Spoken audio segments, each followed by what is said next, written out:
सहरसा जिले में 8 सूत्रीय मांगों को लेकर private school and children welfare association के राष्ट्रीय अध्यक्ष सैयद शामिल अहमद के निर्देशानुसार बिहार राज्य के सभी 38 जिलों में प्रदेश व्यापी एक दिवसीय सत्याग्रह किया गया, जिसमें सहरसा जिले के तमाम प्राइवेट स्कूल के प्रधान अध्यापक मौजूद रहे।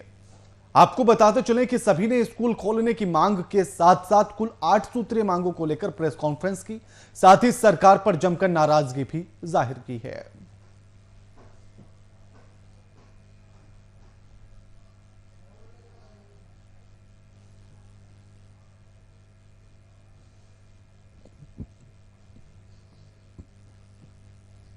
आठ सूत्रीय मांग को लेकर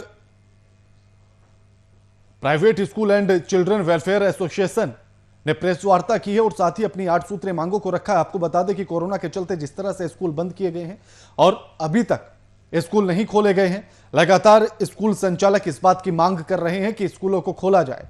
इसी के चलते आज प्रेस कॉन्फ्रेंस की गई और साथ ही अपनी 8 सूत्रीय मांगे रखी गई, जिसमें अपनी समस्याओं का जिक्र स्कूल के प्रधानाध्यापक ने, स्कूल के संचालकों ने किया है और बताया है कि आखिर इस दौर में वो किस तरह से उन सारी समस्याओं से जूझ रहे हैं, कैसे गुजर रहे हैं, उन सारी समस्याओं को बताया गया। राष्ट्रव्यापी शिक्षा आंदोलन, 8 सूत्रीय मांगों पर संज्ञान ले राज्य सरकार, इस बात को कहा गया और कहा गया कि जल्द से जल्द स्कूलों को खोला जाए ताकि जो शिक्षक स्कूलों में पढ़ाते हैं उनको भी रोजगार मिल सके और साथ ही स्कूल संचालकों को भी उन तमाम समस्याओं का सामना ना करना पड़े जिन समस्याओं का सामना वो कर रहे हैं। और सहरसा से तस्वीरें आपके टीवी स्क्रीन पर हैं।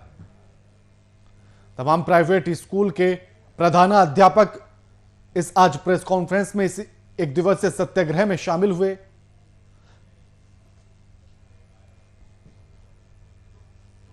प्रखंड के मोहनपुर पंचायत में परमिनिया हाल्ट के पास इनोवेटिव फंड योजना के तहत स्वरोजगार प्रवासी समूह का आयोजन किया गया। ब्लॉक निर्माण इकाई का जिलाधिकारी कौशल कुमार ने फीता काटकर उद्घाटन किया। आपको बता दें कि मौके पर उप विकास आयुक्त राजेश कुमार सिंह, प्रखंड विकास पदाधिकारी सहित मोहनपुर पंचायत मुखिया इंदल यादव भी उपस्थित रहे। लॉकडाउन की अवधि के दौरान प्रवासी मजदूरों की हालत दयनीय हो गई थी।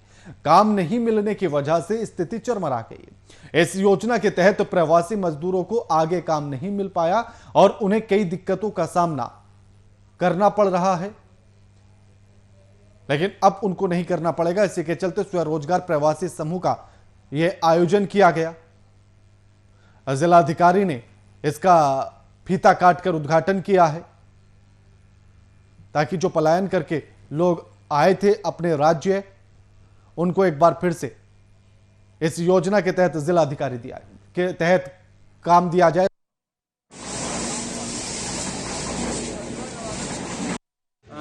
लॉकडाउन अवधि में जो बाहर से जो मजदूर यहाँ पे आए थे जिले में, उसमें से कुछ लोगों का ग्रुप बना के उनको जिला नवप्रवर्तन योजना के तहत कुछ राशि उपलब्ध कराई गई थी ताकि वो अपना स्वयं का कुछ इंटरप्राइज शुरू करके यहाँ पे अपना काम शुरुआत कर पाए। इसी योजना के तहत करीब 10 प्रवासी जो बाहर से आए मजदूर थे उनको पेवर ब्लॉक का यूनिट स्टार्ट किया गया। इस ग्रुप का नाम कहरा पेवर ब्लॉक मैन्युफैक्चरिंग कंपनी है। जी सर। बख्तियारपुर प्रखंड के टेका बीघा गांव स्थित होटल आकाश के सभागार में किसान सम्मेलन का आयोजन किया गया। इस सम्मेलन में केंद्रीय कानून एवं आईटी मंत्री रविशंकर प्रसाद और बीजेपी के प्रदेश अध्यक्ष संजय जायसवाल ने लोगों को संबोधित किया। इस दौरान नेताओं ने बीजेपी सरकार के द्वारा लगाए गए कृषि कानून को जायज ठहराया है और किसानों के लिए कई मुद्दों पर बातचीत की गई है। आपको बता दें कि किसान सम्मेलन की शुरुआत बख्तियारपुर से की गई है, जो पूरे बिहार में 38 जिलों में किसानों के हित में यह सम्मेलन किया जाएगा।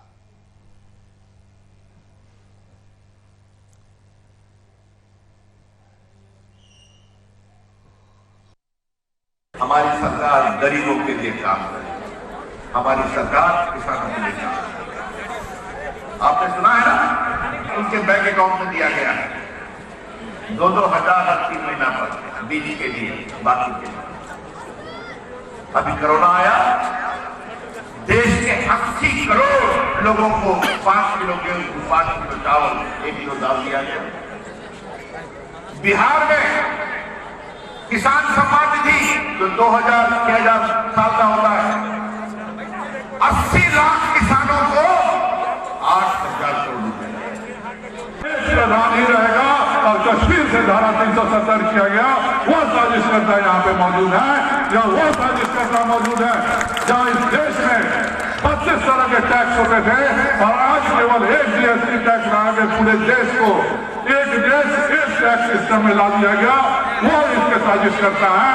और जिस तरह से हमने एक देश एक कानून एक संविधान बनाया है, जिस तरह से एक देश एक जीएसटी टैक्स बनाया है, उसी तरह से पूरे देश का किसान एक रहे, हर किसान का हाथ एक रहे, कोई आदमी कहीं भी किसानी का फायदा उठा सके, कहीं का भी किसान मजबूर नहीं हो, कहीं का भी किसान को दिक्कत नहीं हो, यह देखने का काम अगर नरेंद्र भाई मोदी करते हैं तो इसके विरोध में कांग्रेस की सरकार साजिश करती है। मैं आप सभी से आह्वान करूंगा कि यह एनडीए की सरकार जो आप लोगों ने बिहार में जिताई है, यह एक बहुत बड़ा हम आगे की तरफ कदम बढ़ाने जा रहे हैं। Private school and children welfare association के राष्ट्रीय अध्यक्ष एसोसिएशन के प्रधान कार्यालय में अपनी 8 सूत्रीय मांगों को लेकर प्रेस वार्ता उन्होंने की। 2 जनवरी तक स्कूलों को खोलने सहित 8 सूत्रीय मांगों को लेकर निजी स्कूलों के शिक्षकों के द्वारा राज्य के सभी 38 जिलों में शांतिपूर्ण तरीके से एक दिवसीय सत्याग्रह किया गया। राष्ट्रीय अध्यक्ष सैयद अहमद ने बिहार सरकार के निजी विद्यालयों की तरफ से उदासी सवालिया निशान लगाते हुए कहा कि केंद्र सरकार के निजी विद्यालयों को संचालित करने के आदेश के उल्लंघन के पीछे सरकार आखिर बच्चों के भविष्य के साथ खिलवाड़ क्यों कर रही है।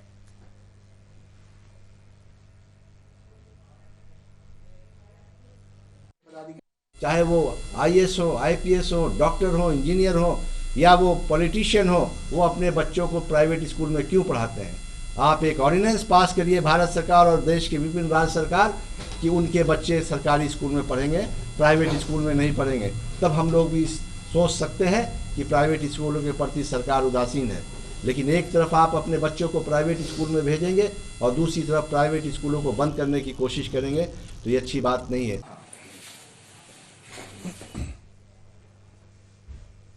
बिहार विधानसभा चुनाव में भले ही एलजेपी को करारी हार मिली हो, एक सीट के अलावा एलजेपी ने कहीं जीत हासिल तक ना की हो, लेकिन एलजेपी सरकार के खिलाफ लगातार बिगुल फूंक रही है। बिहार में बढ़े अपराध के बाद एलजेपी सरकार के खिलाफ मुखर हो गई है। एलजेपी बढ़े हुए अपराध के लिए मुख्यमंत्री नीतीश कुमार को दोषी मान रही है, क्योंकि बिहार का गृह विभाग सीएम नीतीश कुमार देखते हैं। ऐसे में विपक्ष की तर्ज पर एलजेपी हर दिन नीतीश कुमार को आईना दिखा रही है। इसी को लेकर एलजेपी पार्टी के केंद्र के गृह मंत्री अमित शाह से बिहार में बढ़ते अपराध के लिए राष्ट्रपति शासन लगाने की मांग की है। देखा जाए तो एलजेपी केंद्र में बीजेपी के साथ है, यानी कि एनडीए का हिस्सा है। बिहार बीजेपी सरकार के साथ है, यानी कि नीतीश कुमार के नेतृत्व में बीजेपी काम कर रही है। एलजेपी के प्रवक्ता राजेश भट्ट कहते हैं कि उनकी पार्टी एनडीए में है और वे बिहार में नीतीश कुमार के विरोध करते रहेंगे। मुख्यमंत्री आदरणीय नीतीश कुमार जी एक तरफ समीक्षा बैठक करते हैं और दूसरी तरफ दरभंगा में 7 करोड़ की लूट होती है। आए दिन कोई ऐसा जिला नहीं बचा हुआ है जहां हत्याएं, लूट नहीं हो रही है। कोई ना कोई बड़ी घटना को अपराधी घटना को इस्तेमाल करके चले जा रहे हैं और मुख्यमंत्री हाथ में हाथ बैठे हैं। बिहार में राष्ट्रपति शासन लगाने के लिए देश के गृह मंत्री आदरणीय अमित शाह जी को आज हम लोगों ने पत्र के माध्यम से अवगत कराकर राष्ट्रपति शासन लगाने की बिहार में हम मांग करते हैं। राजधानी पटना में हम पार्टी के राष्ट्रीय परिषद की बैठक पूर्व सीएम जीतन राम मांझी के आवास पर आयोजित की गई। बैठक में हम पार्टी के तमाम राष्ट्रीय पदाधिकारी, विधायक, विधान परिषद सदस्य और जिला अध्यक्ष शामिल हुए। इस दौरान 18 दिसंबर को होने वाले राष्ट्रीय अध्यक्ष के चुनाव पर चर्चा भी की गई।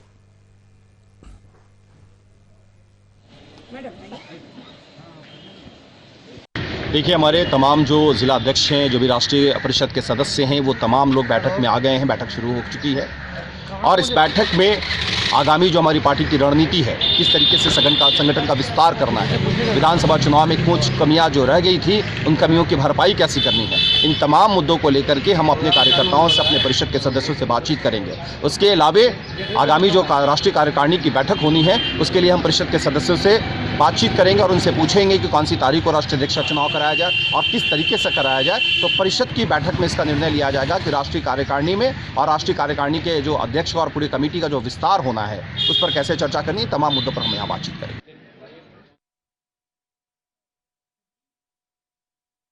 चर्चा की गई कि आखिर किस तरह से चुनाव होना है हम पार्टी के राष्ट्रीय अध्यक्ष का, और उसको आज जीतनराम मांझी के आवास पर ही वो बैठक की गई है।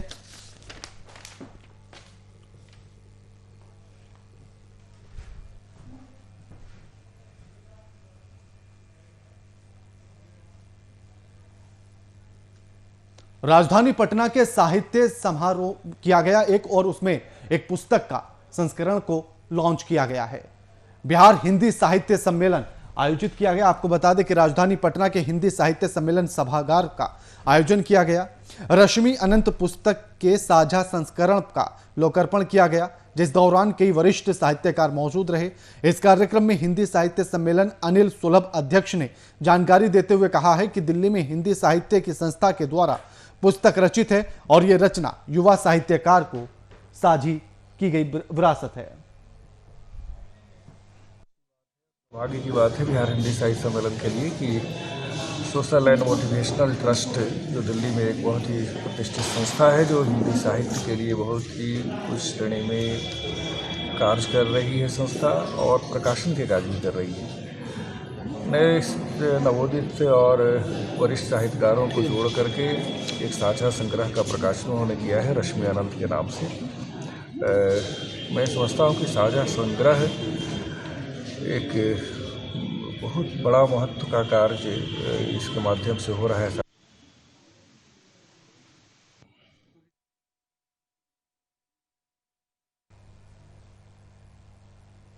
बात बिहार के बुलेटिन में फिलहाल इतना ही।